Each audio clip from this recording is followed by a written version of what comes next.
Hey, it's me. I'm alive. Hey, we're going to talk about teenagers and gratefulness today. Listen in.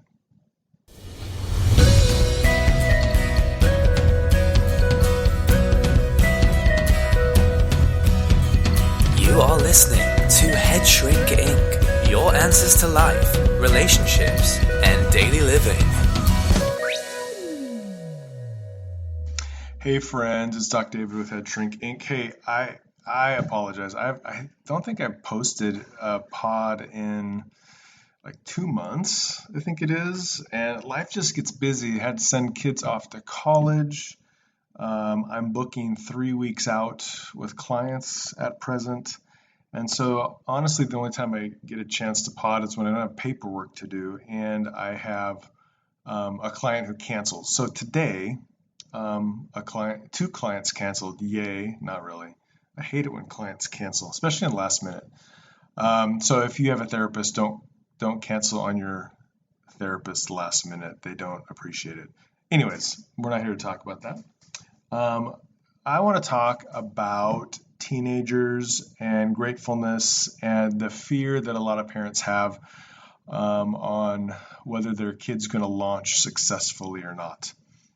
Today is the 1st of November, so you can date this. Halloween just took place last night. We had a successful trunk or treat in the Doc David household, and it was super cold. But everyone got candy, which is the important thing on Halloween, right? And we gave out candy, which is important also. So recently I've been reminded with a lot of clients that have been coming in that are parents is this fear that a lot of parents have that their kids are not going to launch well, that the attitude that their teenager has in their home is the attitude that their teenager is going to have outside of the home. And thus, I mean, you may have said this even yourself as a parent, but one of the big things a parent will say to their teenager, how are you going to handle having a boss tell you to do things that you don't want to do with this kind of attitude? And usually that stems from a parent saying to their teenager, hey, I want you to do this thing. And the teenager moans about it, complains about it, drags their feet. And then parents instantly compare that to what they will be doing in real life when they have a full-time job. I try to encourage parents not to do that because the life that your teenager is living in your home is much different than the life that they're going to be living out of your home. Trying to compare the two is like comparing apples and oranges. It's not the same. So now for some teenagers, yes, it will be the same, but for a vast majority of teens, it is not the same. And here's a perfect example. You may have a teenager who has this chore that they've had for the last 3 years, and you get tired, and this is a common complaint I hear from parents as well. Parents get tired of like, they've had the same chore for the last 3 years. Why do I have to always tell them to do this chore? That is a nationally known thing with teenagers and chores. It happens in my house, and I'm quote unquote the expert. It happens all the time. Teenagers don't like to do chores. And so if they get an opportunity to not do a chore, they will take that opportunity. I'm an adult and I don't like doing chores, but I know they need to get done for a house to function well, and for a house to not look horrible and become in disrepair.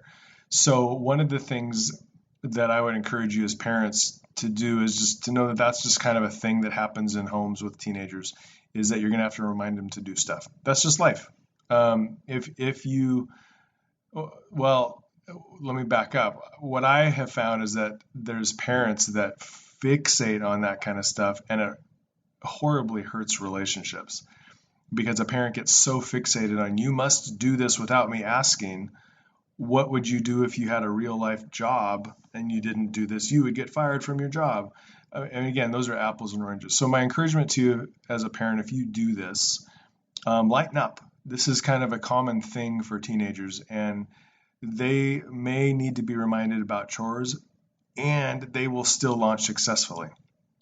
The other thing that you need to pay attention to. And this is a crazy thing, and I don't completely understand this. I do understand it a little bit, but it's a good indication of whether your kid will launch successfully or not. You may have a kid that is horrible at chores. They don't keep their bedroom clean. They don't pick up after themselves. You guys are always fighting about it. And then they go to the neighbor's home or they go to a friend's home, and the reports you hear back are crazy. Like, who is this kid that's in this other home, right? Johnny's mom will say, your son was so respectful. He picked up after himself. He helped with the dishes. He did exactly what was asked of him. Excuse me. And you'll be just flabbergasted. And the question that you ask yourself is, why won't they do it in my home? That is a common occurrence. And what I say to parents, if that is going on with their kid, it's a pretty good indication that your kid will launch successfully, because they can be out of the home and they can be respectful. They can be out of the home and they can be given direction on what to do.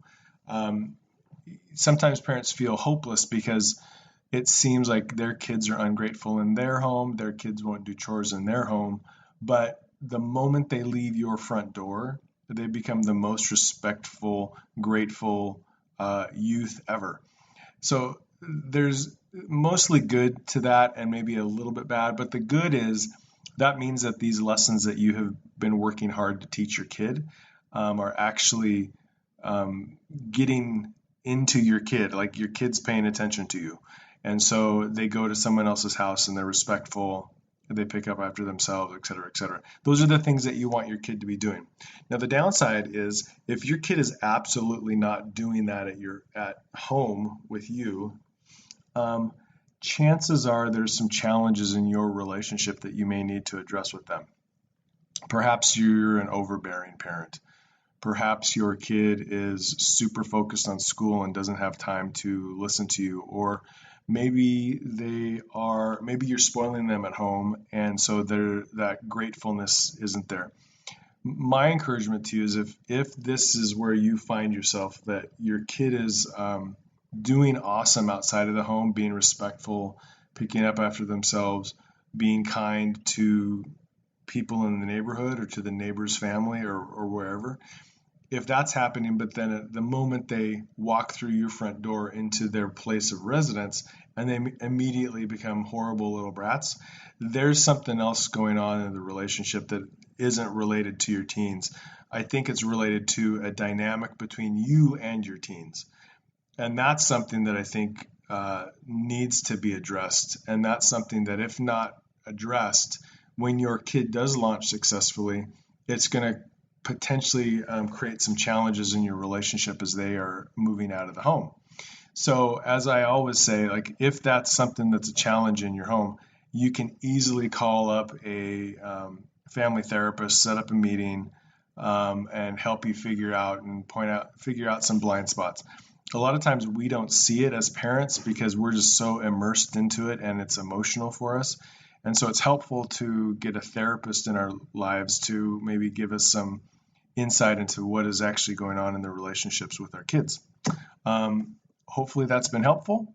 This is a shorter podcast today. I'm going to try to get on here more regularly. But again, as I say, life just gets busy. I get clients and things just happen. But thanks for listening in. You can contact me at headshrinkinc@gmail.com. That's headshrinkinc@gmail.com. Or find me on Facebook, Dr. David Simonson, or go to my webpage, docdavid.net. Have a great weekend, all.